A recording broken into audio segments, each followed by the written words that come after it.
Magandang araw or gabi sa ating pong mga kababayan dito at sa abroad. Ang ating pong pag-uusapan ay ito pong para sa akin magandang panukala ito or suggestion po ng isang kongresista. Alam niyo kung ano po ito?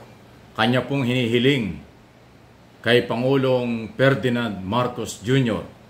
na itong kanyang unang State of the Nation address ay magtagalog daw ang ating Pangulo. Well, paano ko ating papaliwanag ito, kung anong kabutihan ito at palagay ko hindi masama, kaya kailangang ipaliwanag.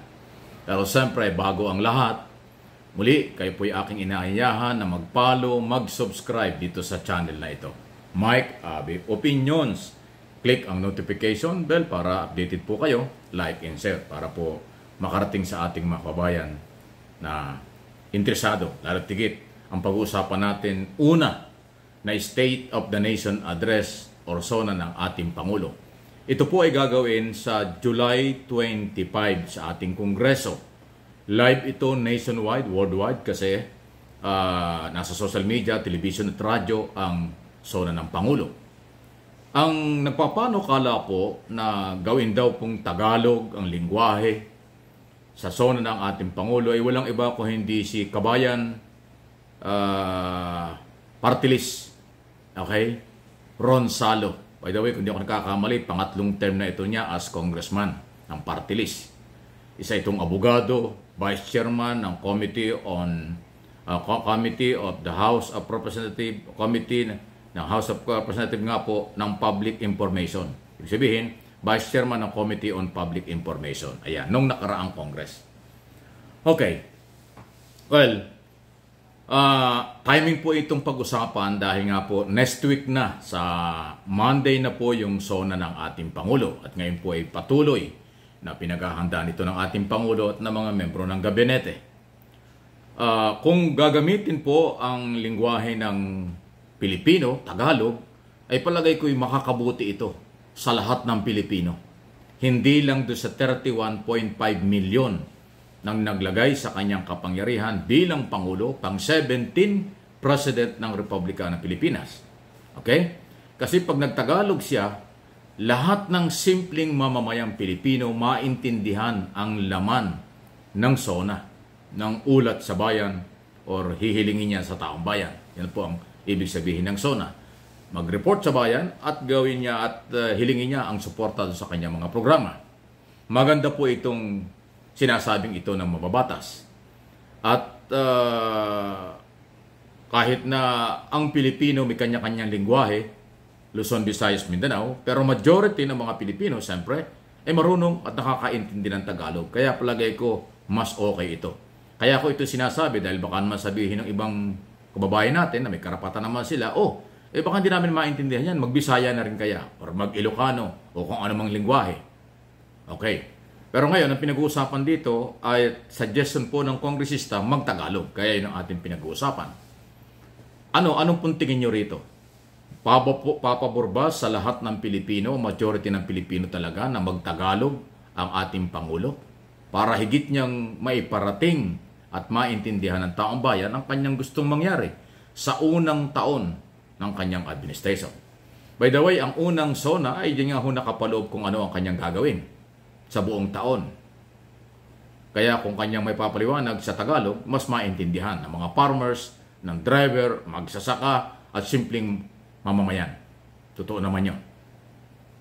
Kung yung mga gugunita, si Pangulong Marcos ngayon, dating tawagin natin BBM lang, Sara Duterte tandem, parehas sila nagtatagalog sa kanilang mga kampanya sa Luzon, Visayas, Mindanao. Paminsan-minsan nag-Ilocano. Paminsan-minsan nagbibisaya naman si Sara, Vice President. Pero patok Kanyang makikita, magugunita halos lahat ng kailang mga rally all over the Philippines talagang dinudumog ng mga tao. Dahil Tagalog ang speech niya, madaling intindihin at naunawaan ng masang Pilipino. Umulan, umaraw, nandyan ang followers, supporters. Siguro, itong unang sonang ito, palagay ko mas maganda rin magtagalog. Yan po ay pwedeng ipakiusap ng taong bayan. Kaya nga aking tinatapik ngayon, pinag-uusapan natin dito sa vlog na ito, sa channel na ito, ay para ang mga taong bayan ay mag-participate din. At pag nakarating sa Pangulo na majority ng mga Pilipino ay nakikiusap at gustong Tagalog ang gamitin para maintindihan nila, malay nyo pagbigyan kayo, ay di okay na okay.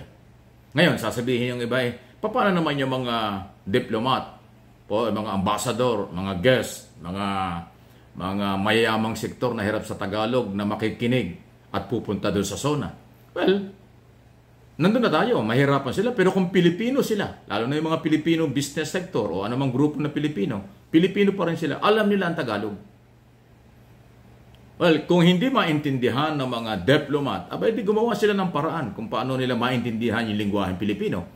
Huwag nating kalimutan, sa ibang bansa, wala silang pakialam kung hindi alam ng international ang kanilang lingwahe. Sa China, South Korea, Japan, di ba? Pagka sila nagsasalita, lingwahe nila ang kanilang ginagamit. Di ba?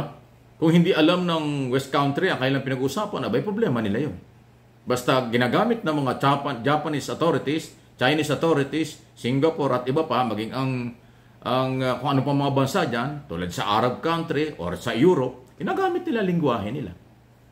Okay naman Kasi ang kanilang pinaglilingkuran ay ang kailang mga mamayan, palagay ko hindi masamang gawin ni Pangulong Marcos. At ito ay isang magiging magandang record. Kasi ang nakaraang mga naging Pangulo at kanilang marami mga SONA, bihirang-bihira ang Tagalog. Marami talaga hindi maintindihan lalo pagka legal and technical term. Talagang hindi maintindihan ng simpleng tao yon. Kung tatagalogin mo, abay magkakaintindihan talaga. Yung hinihikayat at programa ni Pangulong Marcos na unity o pagkakaisa, pag tinagalog mo ang ibig sabihin nito at ano ang iyong programa, maintindihan ng masang Pilipino. Sigurado makukuha mo yan. Pero kung ang panawagan ng pagkakaisa, tapos pagka nga naman nagsalita ang Pangulo hindi alam ng mga simpleng mamamayan, paano nga naman sila susuporta? Paano sila tutulong? So, timing po itong isang ito.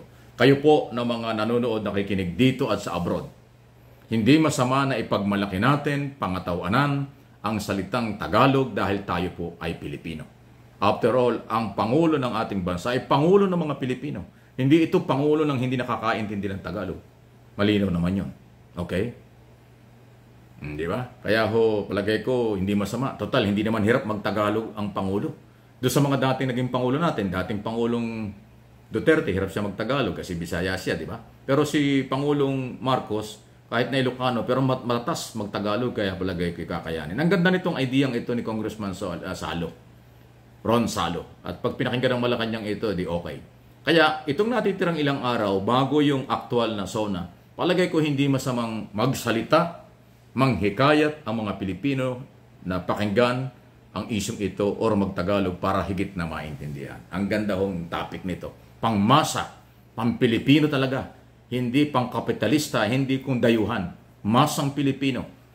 Kung yung mga gunita ang 31.5 million, majority dyan, masang Pilipino, driver, farmers, laborer, at kung ano pang masang Pilipino ang nandyan po. Totoo naman yun. Okay? So, abangan po ninyo. Sige, malayang mag-comment kayo at mag-react para mabasa rin natin sa susunod na mga pagkakataon. Maraming pong salamat. Saludo ako sa lahat ng Pilipino dito at sa abroad. Thank you po.